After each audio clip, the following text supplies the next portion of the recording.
Perfect timing to bring in meteorologist Brian Slocum now. Yeah, this is a really interesting storm, Brian, because I don't think people quite know the size of this storm. And that's the reason why we're going to see some of those outer bands on the Outer Banks coast of all of the Carolinas, honestly. Yeah, if you're not paying attention to the details of this, you know, you're talking about a storm that's not going to make landfall. So what's the big deal with this? Well, we're already starting to see massive numbers of rescues being performed in the last couple of days just due to rip currents, and the storm is still just under 500 miles away from the North Carolina coast. So as this gets closer, it's going to create bigger issues, including overwash, which we've already seen in some areas, high surf, coastal flooding, just to name a few. The storm has changed a bit during the overnight hours. It is starting to expand in size, looking a lot healthier than it has since in the afternoon Monday when it started to experience some wind shear.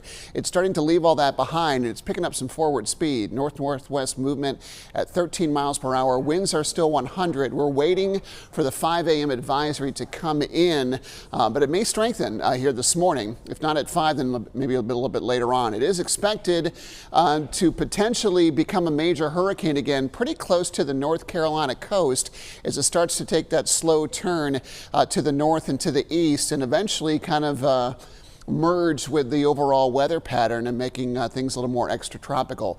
Looking at current wind speeds across the state, they're still relatively light. And around that circulation, we've got a couple of showers, maybe a few squalls mixed in here and there.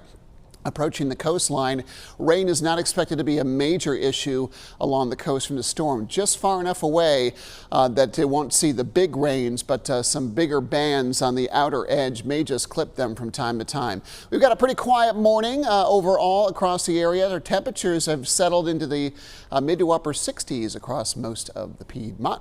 65 in Jefferson. It's also the temperature in High Point this morning. Your Triad forecast is going to be a warm one. Yesterday's high was only 80 degrees. The cloud cover never really broke up all that much. We did have some peaks here and there.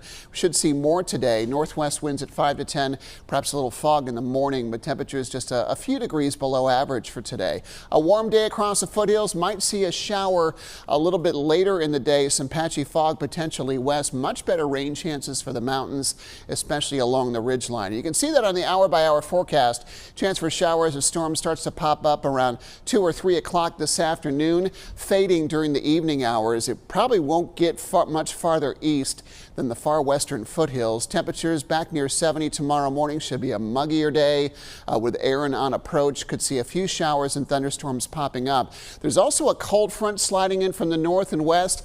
That's going to trigger some wet weather. It's also the force that's helping to steer Erin away from the coast. Now, it's a different story on the models for the coastline. You can see the outer bands starting to get a little bit closer.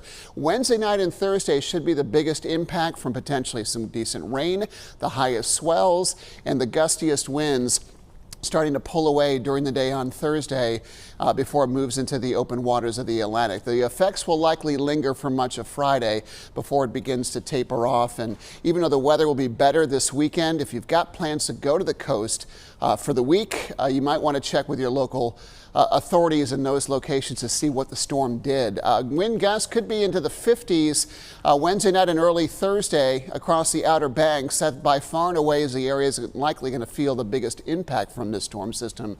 Tropical storm warnings in place from Cape Lookout all the way up to Duck. We're expecting 2 to 4 feet of storm surge.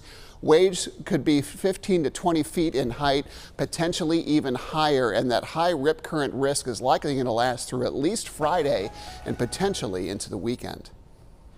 Thanks so much, Brian. And you can stay up to the minute on Erin or be prepared for any storms throughout hurricane season when you download the WXII 12 News mobile app, and be sure to sign up for those alerts to stay safe.